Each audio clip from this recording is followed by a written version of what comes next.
అందరికీ నమస్తే. Welcome to TR TV. నేను మీ తిరుపతి. కేంద్ర మంత్రి బండి సంజయ్ మంత్రి పదవి పోయేటటువంటి అవకాశం కనబడుతున్నది. భారతీయ జనతా పార్టీ అధిష్టానం నుండి బండి సంజయ్కి ఫోన్ వచ్చిందట. ఇమీడియట్ ఢిల్లీకి రమ్మని చెప్పిరు అనేది వినబడుతున్నటువంటి చర్చ. సో ఈరోజు బండి ఢిల్లీకి పోయేటటువంటి కార్యక్రమం చేయబోతున్నట్టుగా వినబడుతున్నటువంటి అంశం. అమిత్ షా ఆఫీస్ నుండే ఫోన్ వచ్చింది బండి సంజయ్కి, మీరు ఒకసారి ఢిల్లీకి రండి, మీతో మాట్లాడేది ఉందని చెప్పినారు అనేది సోషల్ మీడియాలో వినబడుతున్నటువంటి వార్త. ఈ అంశం పైన చాలామంది రాజకీయ విశ్లేషకులు, సీనియర్ జర్నలిస్టులు రకరకాలుగా మాట్లాడుకునేటటువంటి కార్యక్రమం చేస్తున్నారు. నిన్న కేంద్ర మంత్రి బండి సంజయ్ భారతీయ జనతా పార్టీ ఆఫీస్కి పోయి అక్కడ ప్రెస్ మీట్ పెట్టిండు. ప్రెస్ మీట్లో మాట్లాడిండు.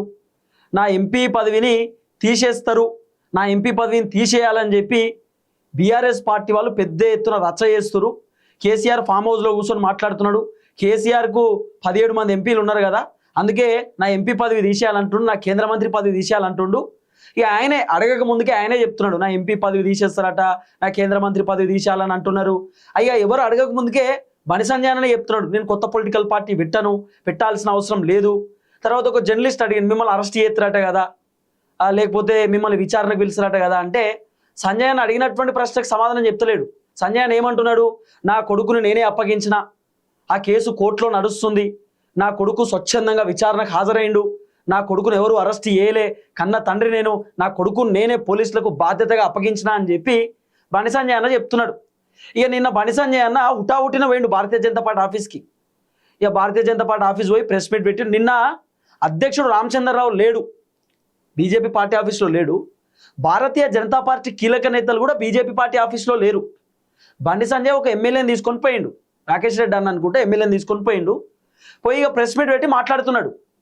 నిన్న కొంతమంది బీజేపీ పార్టీ నాయకులకు బండి సంజయ్ అన్న ఫోన్ చేసి, నేను బీజేపీ ఆఫీస్కి పోతున్నా, మీరు కూడా అక్కడికి వచ్చేయండి అని చెప్తే, నిన్న ఎవరికైతే బండి సంజయ్ అన్న ఫోన్ చేసి ఆఫీస్కి రమ్మని చెప్పిండో వాళ్ళు నేను ఆఫీస్కి రాకపోవడానికి రీజన్ ఏంటంటే, రామచంద్రరావు గారిని కాదని చెప్పి ఎవరు ఆఫీస్కి రారు కదా.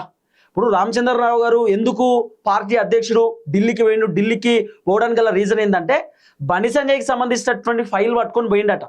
అంటే బండి సంజయ్ పైన ఎంత ఆరోపణలు వస్తున్నాయి, ఏం కథ, మరి బండి సంజయ్ వాళ్ళ కొడుకు కేసులో బండి సంజయ్ పాత్ర ఏమన్నా ఉన్నదా, బండి సంజయ్ కొడుకుకు సంబంధించినటువంటి అంశం ఏంది. ఇప్పుడు బండి సంజయ్ కొడుకు అంశం పైన భారతీయ జనతా పార్టీకి పెద్ద ఎత్తున వ్యతిరేకత వచ్చింది, భారతీయ జనతా పార్టీ పైన నెగిటివ్ వచ్చింది. మీరు అవునన్నా కాదన్నా వాస్తవం కదా. ఇప్పుడు బండి సంజయ్ అన్న నేను ఏం చెప్తున్నా, కొడుకు నేనే పోలీసులకు అప్పగించిన అంటుండంటే, 8వ తారీఖు కేసు అయితే 16వ తారీఖు పట్టుకున్నారు. అది కూడా 15వ తారీఖు రేవంత్ రెడ్డి ఒక మీటింగ్లో బండి సంజయ్ నీ కొడుకును నువ్వు పోలీసులకు అప్పగించు అంటే, ఆ తర్వాత బండి సంజయ్ అప్పగించిండు. అంటే రేవంత్ రెడ్డి చెప్పిన తర్వాత బండి సంజయ్ అప్పగించిండు. దీన్ని బట్టి చూస్తే రేవంత్ రెడ్డి గ్రీన్ సిగ్నల్ ఇచ్చిన తర్వాత బండి సంజయ్ వాళ్ళ కొడుకుని పోలీసులకు అప్పచెప్పిండు. అంటే దీంట్లో రీజన్ ఏంది అంటే, అనుకోని పనిచేస్తున్నట్టే కదా. బండి సంజయ్ రేవంత్ రెడ్డి ఇద్దరు అనుకూలంగా అనుకోని కావాల్సిగా పనిచేస్తున్నట్టే కదా కొడుతున్నది. ఇప్పుడు బండి సంజయ్ ఈ అరెస్ట్ చేయించుడు ఏందో, ఈ వాళ్ళ కొడుకుని పోలీసులకు అప్పచెప్పడం ఏందో, 15వ తారీఖు 14వ తారీఖు పోలీసులు నోటీసులు ఇచ్చినప్పుడే ఆ పని చేస్తే బాగుంటుండే కదా, కానీ ఆ పని చేయలే. కానీ బండి సంజయ్ పైన తీవ్రమైనటువంటి వ్యతిరేకత అయితే వచ్చింది. Not only Bandi Sanjay, Bharatiya Janata party పైన కూడా వ్యతిరేకత వచ్చింది. ఇప్పుడు బండి సంజయ్ అంటే ఆయన సపరేట్ గేమ్ చూడరు, భారతీయ జనతా పార్టీ ఎంపీ లెక్కనే చూస్తారు. కేంద్ర మంత్రి అంటే బండి సంజయ్ కాంగ్రెస్ పార్టీకి సంబంధించిన కేంద్ర మంత్రి కాదు కదా, లేకపోతే బీఆర్ఎస్ పార్టీకి సంబంధించిన కేంద్ర మంత్రి ఏం కాదు కదా. బండి సంజయ్ భారతీయ జనతా పార్టీకి సంబంధించిన కేంద్ర మంత్రి. భారతీయ జనతా పార్టీ కేంద్రంలో అధికారంలో ఉన్నది, భారతీయ జనతా పార్టీ చాలా రాష్ట్రాలలో అధికారంలో ఉన్నది. మరి అలాంటి కీలకమైనటువంటి పార్టీకి కేంద్ర మంత్రిగా వహిస్తున్నటువంటి బండి సంజయ్ని ఖచ్చితంగా ఒకవేళ జనాలు వ్యతిరేకిస్తే బీజేపీని కూడా వ్యతిరేకిస్తారు. బండి సంజయ్ పైన వ్యతిరేకత వచ్చిందంటే వ్యక్తి పైన వ్యతిరేకత కాదు, వ్యవస్థ పైన కూడా వ్యతిరేకత వస్తుంది, అంటే పార్టీ పైన కూడా వ్యతిరేకత వస్తుంది. ఒక కేంద్ర మంత్రి కొడుకే ఒక మైనర్ అమ్మాయిని ఇబ్బంది పెట్టిండు, ఒక కేంద్ర మంత్రి కొడుకు తప్పించుకొని తిరిగిండు, ఒక కేంద్ర మంత్రి కొడుకు అబ్స్కాండింగ్లో ఉన్నాడు, కేంద్ర మంత్రి కొడుకు పరారిలో ఉన్నాడు, దాక్కున్నాడు, కేంద్ర మంత్రి కొడుకు ఫోన్లో ఉన్న డేటా ఎరైజ్ చేసిండు, కేంద్ర మంత్రి కొడుకు సిమ్ కార్డ్ ఎన్నో పడేసిండు, కేంద్ర మంత్రి కొడుకు చెర్లపల్లి జైల్లో ఉన్నాడు అని ఇట్లా రకరకాలుగా మాట్లాడుకుంటారు కదా. అంటే కేంద్ర మంత్రి కొడుకనే వస్తుంది. అందుకే అధిష్టానం భారతీయ జనతా పార్టీకి మచ్చొస్తుంది కాబట్టి కేంద్ర మంత్రి పదవి తీసేయాలని అనుకుంటున్నారట. సెంట్రల్ మినిస్టర్ పోస్ట్ తీసేయాలనే ఆలోచనలో అధిష్టానం ఉన్నట్టుగా వినబడుతున్న చర్చ. ఆల్రెడీ రామచంద్రరావు గారు పార్టీ అధ్యక్షులు, ఆయన ఢిల్లీలో ఉన్నాడు, ఢిల్లీలో అధిష్టానంతో మాట్లాడుతుండట. అమిత్ షాతో డిస్కస్ చేస్తున్నట, అమిత్ షాతో మాట్లాడుతున్నట. అసలు బండి సంజయ్కి సంబంధించినటువంటి అంశం ఏంది? తెలంగాణలో బండి సంజయ్ పైన ఎన్ని ఫిర్యాదులు వస్తున్నాయి, బండి సంజయ్ పైన ఎన్ని కంప్లైంట్లు వస్తున్నాయి, బండి సంజయ్ పైన కంప్లైంట్ వచ్చిన పక్కన పెడితే బండి సంజయ్ వాళ్ళ కొడుకు వల్ల పార్టీకి డ్యామేజ్ అవుతుంది. ఇప్పుడు బండి సంజయ్ కొడుకు తప్పు చేస్తే బండి సంజయ్ చేసిన తప్పేందని చెప్పి మీరు అడగవచ్చు. కానీ ఇండైరెక్ట్గా బండి సంజయ్ దీంట్లో ఇన్వాల్వ్మెంట్ కనబడుతుంది కదా. ఇప్పుడు ఆ బాధితురాలు కుటుంబ సభ్యులు బండి సంజయ్ ఇంటికి వస్తే బండి సంజయ్ వాళ్ళని బెదిరించిండట. నేను కేంద్ర మంత్రిని, మీకు ఏమన్నా జరగవచ్చు, నా అధ్యక్ష పదవి తీసేసినప్పుడు నా కోసం 8 మంది ప్రాణాలు కోల్పోయారు, నేను ఇలా పవర్లో ఉన్నా, మీరు బయటికి పోయిన తర్వాత ఏం జరుగుతుందో నాకు తెలియదు అని చెప్పి బెదిరించిండట, భయపెట్టిండట. అంటే ఓ కేంద్ర మంత్రి పదవిలో ఉన్నాడనే కదా పవర్ తోటి బెదిరించిండు, భయపెట్టిండు. అంటే దీన్ని బట్టి చూస్తే కేంద్ర మంత్రి పదవిలో ఉంటే ఎవరినైనా ఇన్ఫ్లుయెన్స్ చేయవచ్చు, ఎవరినైనా బెదిరియవచ్చు, ఎవరైనా భయప్రాంతాలకు గురి చేయవచ్చు. దీన్ని బట్టి చూస్తే హైకమాండ్ ఒక నిర్ణయం తీసుకున్నట్టే కనబడుతున్నది. కేంద్ర మంత్రి పదవి నుండి తొలగించాలి. కేంద్ర మంత్రి పదవి ఇంకా అట్లనే కంటిన్యూ చేసేదనుకో, ఓ కేంద్ర మంత్రి కొడుకు ఇంత పెద్ద తప్పు చేసినా కూడా ఆ కేంద్ర మంత్రి కొడుకుని కేంద్ర మంత్రి కాపాడుకుంటూ వచ్చిండు 8-9 రోజులు. కేంద్ర మంత్రి బాధితురాల కుటుంబం కేంద్ర మంత్రిలో బాధ చెప్పుకొని పోతే కేంద్ర మంత్రి బెదిరించిండు. మరి బెదిరించినటువంటి వ్యక్తి పదవి ఎందుకు ఉంచుతురు అంటే మీరు బండి సంజయ్కి సపోర్ట్ చేస్తురా? బండి సంజయ్ వాళ్ళ కొడుకు మంచి పని చేసిరని చెప్పి అనుకుంటురా మీరు? బండి సంజయ్ ఆ బాధితురాల కుటుంబాన్ని బెదిరించి మంచి పని చేసిన అనుకుంటురా? కాబట్టి బండి సంజయ్ అన్ఫిట్ తీసేయాలని చెప్పి చాలా మంది అంటారు. కాబట్టి అధిష్టానం కూడా ఇప్పుడు డిసైడ్ చేసేటటువంటి ఆలోచనలో ఉన్నారట. కానీ బండి సంజయ్ కేంద్ర మంత్రి పదవి తీసేస్తే మాక్సిమం బండి సంజయ్కి అధ్యక్ష పదవి ఇచ్చే ఆలోచనలో ఉన్నట్టుగా కూడా వినబడుతున్న చర్చ. కానీ ఇప్పట్లో అధ్యక్ష పదవి రాకపోవచ్చు, కేంద్ర మంత్రి పదవి కూడా తీసేయవచ్చు అనేది వినబడుతున్న అంశం. సరే, ఏం జరగబోతుంది, ఏం కథ అనేది ఒకసారి మనం పిన్ టు పిన్ మాట్లాడుకునేటటువంటి కార్యక్రమం చేస్తే, వాస్తవానికి రామచంద్రరావు గారు భారతీయ జనతా పార్టీ అధ్యక్షుడు. ఆయన ఢిల్లీలో ఉన్నాడు. ప్రజెంట్ ఢిల్లీలో అధిష్టానంతో డిస్కస్ చేస్తున్నాడు, మాట్లాడుతున్నాడు. అసలు ఏం జరిగింది, ఏం కథ అనేది అన్ని విషయాలు మనం పిన్ టు పిన్ మాట్లాడుకోవాలి. ఇప్పుడు బండి సంజయ్ని కూడా అధిష్టానం నుండి ఫోన్ వచ్చిందట, ఇమీడియట్లీ మీరు ఢిల్లీకి రావాలని చెప్పిరట. సో బండి సంజయ్ ఈరోజు ఢిల్లీకి పోయేటటువంటి కార్యక్రమం చేస్తూ ఉన్నాడు అనేది కొంత వినబడుతున్నటువంటి ఒక చర్చ. సరే, టాపిక్లోకి పోదాం. క్యాబినెట్ నుండి బండి అవుట్, మోదీ అధ్యక్షన జరిగే మినిస్టర్ ఆఫ్ కౌన్సిల్ భేటీలో నిర్ణయం తీసుకునే అవకాశం. కొడుకు పోక్సో కేసులో పార్టీ నష్టం జరిగిందని తీవ్ర అసహనంతో ఉన్న అధిష్టానం భగీరథ్ కేసుపై డీటెయిల్ రిపోర్ట్ తీసుకొని ఢిల్లీకి వెళ్ళిన అధ్యక్షుడు రామచంద్రరావు. రిపోర్టు ఢిల్లీ చేరేలోపు బల ప్రదర్శన చేయడానికి బీజేపీ ఆఫీస్లో బండి హంగామా. గంగిడి మనోహర్ రెడ్డి ద్వారా జనరల్ బాడీ మెంబర్స్ని ఆఫీస్కు రావాలని పిలుపు. మద్దతుగా ఆఫీస్కు రాని వైస్ ప్రెసిడెంట్లు, జనరల్ సెక్రటరీలు బేరర్లట. అంటే దాదాపు బండి సంజయ్ వాళ్ళకి వీళ్ళకి ఫోన్లు చేసి నేను ఆఫీస్కి వస్తున్న బీజేపీ ఆఫీస్కి మీరు అందరూ వచ్చేయమని చెప్పి వాళ్ళకి వీళ్ళకి ఫోన్లు చేసి చెప్తే ఎవరు రాలేదట. బండి సంజయ్ ఎవరికైతే ఫోన్లు చేసి రమ్మని చెప్పిండో వాళ్ళు రాకపోవడానికి రకరకాల రీజన్స్ ఉండొచ్చు. ఎందుకంటే రామచంద్రరావుని కాదని చెప్పి రారు కదా. రామచంద్రరావు మొత్తం డీటెయిల్స్ పట్టుకొని రిపోర్ట్ పట్టుకొని అధిష్టానం దగ్గరికి వేయండు. బండి సంజయ్ పైన ఎన్ని ఆరోపణలు వస్తున్నాయి, బండి సంజయ్ ఏంది, అసలు ఏంది, ఎట్లుంది తెలంగాణలో పరిస్థితి ఏంది, మరి బండి సంజయ్ పైన నెగిటివ్ ఉన్నారా పాజిటివ్ ఉన్నారా జనం, అసలు ఏం కథ, బండి సంజయ్ వల్ల పార్టీకి ఎంత నష్టం కలిగింది, ఏం కథ అనేది pin to pin report Ramachandra Rao garu ఢిల్లీకి తీసుకుపోయారు అనేది కొంత వినబడుతున్న అంశం. కాబట్టి అంత ఈజీ కాదు కదా. ఇప్పుడు ఇన్ని ఆరోపణలు వచ్చినా కూడా బండి సంజయ్ వాళ్ళ కొడుకు విషయంలో వీళ్ళని బెదిరిస్తుండనేటటువంటి ఒక చర్చ నడుస్తున్నప్పుడు కూడా ఇప్పుడు ఎంత పెద్ద కథ ఉంటుంది. మళ్ళీ బాధితురాలకు సంబంధించినటువంటి ఫోటోలు, వీడియోలు సోషల్ మీడియాలో వైరల్ చేయడం, బండి భగీరథ్కు సపోర్టివ్గా వీడియోలు చేపించడం, భగీరథ్కు సపోర్టివ్గా వీడియోలు చేసిన వాళ్ళకి 30,000-40,000 రూపాయలు ట్రాన్స్ఫర్ చేయడం, అకౌంట్లో కొట్టడం, ఇవన్నీ చాలా పెద్ద కథ జరిగింది తెలంగాణలో. 5-6 రోజుల పాటు ఒక పెద్ద హంగామా జరిగింది తెలంగాణలో. ఇవన్నీ విషయాలు ఖచ్చితంగా అధిష్టానం దృష్టికి తీసుకోపోతాడు కదా రామచంద్రరావు గారు కూడా. కాబట్టి అదే పనిలో ఉన్నాడు అనేది వినబడుతున్న అంశం. చివరికి రాకేష్ రెడ్డి, అంజిరెడ్డితో పాటు తన అనుచరులను తీసుకొని వెళ్ళిన బండి చివరికి వాళ్ళకి వీళ్ళకి ఫోన్ చేస్తే ఎవరు రాలే. బండి సంజయ్ ఆఖరికి నిన్న భారతీయ జనతా పార్టీ ఆఫీస్కి ఎవరు తీసుకోపోయాడు ఎరికేనా? తన అనుచరుడు చివరికి రాకేష్ రెడ్డి, అంజిరెడ్డితో పాటు తన అనుచరులను తీసుకుని నిన్న భారతీయ జనతా పార్టీ ఆఫీస్ వేయండు. ఎవరు రాకపోతే వాళ్ళకి సంబంధించినటువంటి వ్యక్తులనే బీజేపీ ఆఫీస్ తీసుకుపోయాడు బండి సంజయ్. బండి సంజయ్ చెప్తే వాళ్ళు ఇంటలేరు. ఎందుకంటే బహుశా అధిష్టానం గ్రీన్ సిగ్నల్ ఇచ్చేసిరేమో మరి. అంటే బండి సంజయ్ అధ్యక్ష పదవిని తీసేయాల్సిందే అనే ఆలోచనలు ఏమైనా ఉన్నారేమో మరి. అది ఇక్కడ ఉన్నటువంటి లీడర్లకు తెలిసి బండి సంజయ్ చెప్పినట్టు వింటలేరేమో అనేది ఓ పెద్ద చర్చ, ఒక డౌట్ క్రియేట్ అవుతుంది. మరి ఇది ఎక్కడ దాకా దారి తీస్తా అనేది చూడాలి. ఎవరు అడగకపోయినా కొత్త పార్టీ పెట్టేది లేదంటూ అధిష్టానానికి పరోక్షంగా బెదిరింపులు. ఇప్పుడు గతంలో బండి సంజయ్ కొంతమంది లీడర్లతో ఏం చెప్పిండట అంటే, ఒకవేళ అధిష్టానం నా కేంద్ర మంత్రి పదవి తీసేస్తే నేను కొత్త పొలిటికల్ పార్టీ పెడతాను కొంతమందితో అన్నాడట. ఆ కొంతమంది కొంత బయట మాట్లాడిరు, ఒక చర్చకు దారి తీసింది. నేను బండి సంజయ్ ప్రెస్ మీట్లో మాట్లాడుతుంటే ఎవ్వరు అడగలే, ఏ జర్నలిస్ట్ అడగలే సార్ మీకు కొత్త పార్టీ పెడతారట కదా అని చెప్పి ఎవ్వరు అడగలే. బండి సంజయ్ చెప్తున్నాడు నేను కొత్త పొలిటికల్ పార్టీ పెట్టను, కావాలని నా పైన ప్రచారం చేస్తున్నారు, కావాలని నా పైన నెగిటివ్గా సోషల్ మీడియాలో పెడుతున్నారు అని చెప్పి ఆయనే చెప్తున్నాడు. అంటే అసలు అడిగింది ఎవరు?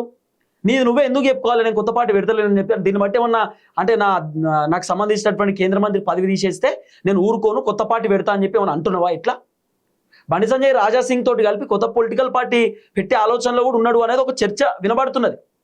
ఒకవేళ భారతీయ జనతా పార్టీ కనుక బండి సంజయ్ని కేంద్ర మంత్రి పదవికి వెళ్ళి తీసేస్తే, లేకపోతే బండి సంజయ్కి ఏమన్నా ఇవ్వాల్సినటువంటి గౌరవం ఏమన్నా తక్కువిస్తే బండి సంజయ్ రిజైన్ చేసే ఆలోచనలో కూడా ఉన్నాడు అనేది వినబడుతున్న చర్చ. కొత్త పొలిటికల్ పార్టీ ఆలోచనలో ఉన్నాడు అనేది కూడా వినబడుతున్న అంశం. కానీ నేను పార్టీ పెట్టను అంటున్నాడు. ఎవరు అడగకంటే ముందే బండి సంజయ్ చెప్తున్నాడు. మరి దాంట్లో అనేక అనుమానాలు వస్తున్నాయి. మరి నిజంగా ఏమైనా పొలిటికల్ పార్టీ పెట్టే ఆలోచనలో ఉండడా ఏం కథ అని చెప్పి రామచంద్రరావు రిపోర్టులో భగీరథ్ కేసుతో పాటు బండిపై కూడా పలు ఫిర్యాదులట.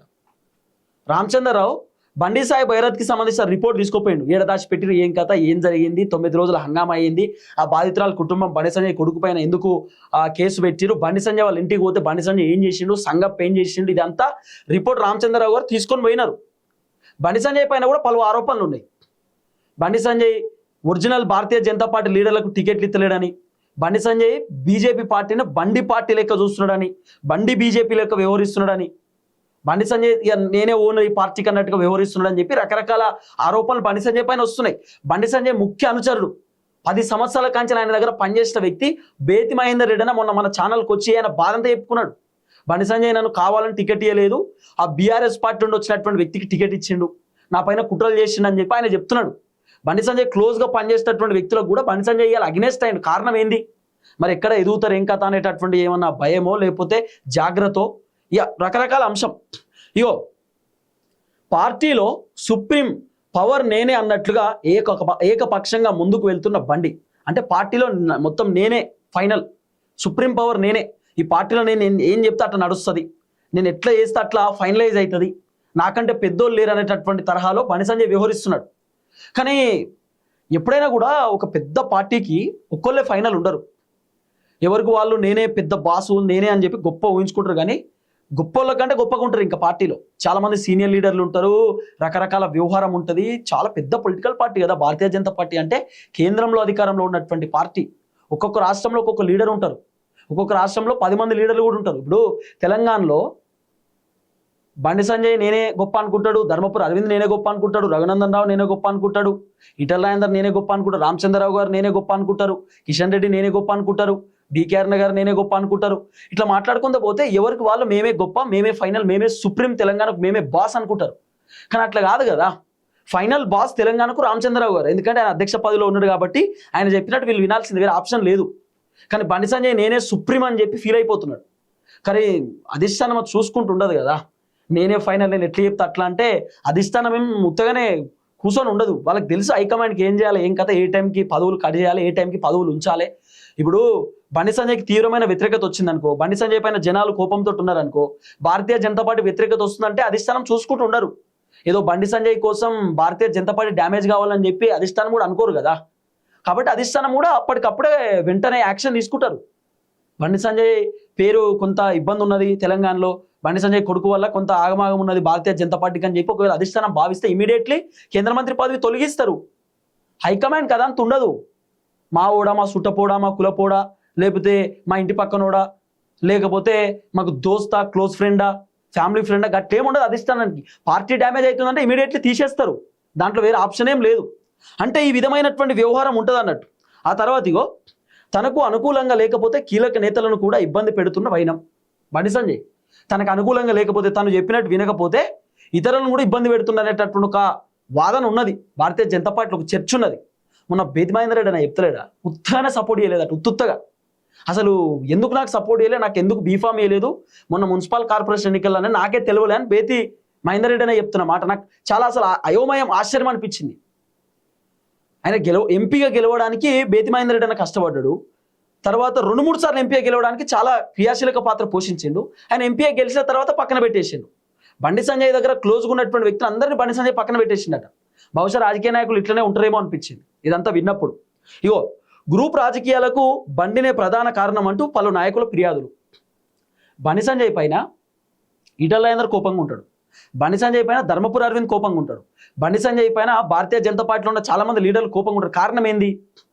బండి సంజయ్ ఎవరిని కలుపుకొని ముందు ఓడు, నేనే సీనియర్ లీడర్, నాకు అధ్యక్ష పదవి ఇచ్చారు, పార్టీని మొత్తం నేనే డెవలప్ చేసిన, భారతీయ జనతా పార్టీ అలా తెలంగాణ ఇంత స్ట్రాంగ్ ఉందంటే కారణం నేను చేయబట్టే పార్టీ మొత్తం రూరల్ ప్రాంతాల దాకా పోయింది, పల్లెటూరు దాకా పోయిందని చెప్పి బండి సంజయ్ అన్న భావిస్తాడు. వాస్తవానికి సంజయ్ అన్న చేయబట్టే పార్టీ కూడా చాలా బలం పెరిగింది తెలంగాణలో. కానీ నేను ఒక్కడనే చేయబట్టే అని చెప్పి అనుకోవద్దు కదా.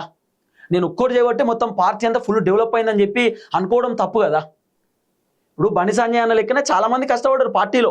ఇప్పుడు ధర్మపురి అరవింద్ ఇక్కడ కష్టపడాలి, అక్కడ కష్టపడ్డాడు, తన కాన్స్టిట్యున్సీలో అక్కడిక్కడ చాలా తిరిగిండు. ఈటల రాజేందర్ తన కాన్స్టిట్యున్సీలో అక్కడిక్కడ తిరిగిండు, పార్టీ బలోపేతం చేసిరు ఖచ్చితంగా. అంతే తప్ప నేను ఒక్కడిని చేయబట్టే మొత్తం పార్టీ సూపర్ హైలైట్ అని అనుకోవడం తప్పు కదా. కానీ ఇప్పుడు అధిష్టానం మాత్రం బండి సంజయ్ పైన కొంత కోపంగా ఉన్నారట. మరి ఏ టైంలో అయినా అధ్యక్ష పదవి ఇవ్వకపోవచ్చు, కానీ కేంద్ర మంత్రి పదవి తొలగించే అవకాశాలు ఉన్నాయి అనేది కొంత వినబడుతున్నటువంటి అంశం. చూడాలి ఏం జరగబోతుందో. సో బండి సంజయ్ని అధిష్టానం ఢిల్లీకి పిలిచిరు అనేది కొంత వినబడుతున్న అంశం. మరి ఏం జరగబోతుంది, ఏం కథ అనేది ముందు ఇంకా వేచి చూడాల్సినటువంటి అవసరం ఉంటుంది. దయచేసి వీడియో అందరికి షేర్ చేయండి. అందరికీ నమస్తే, థ్యాంక్ యూ సో మచ్. జై తెలంగాణ.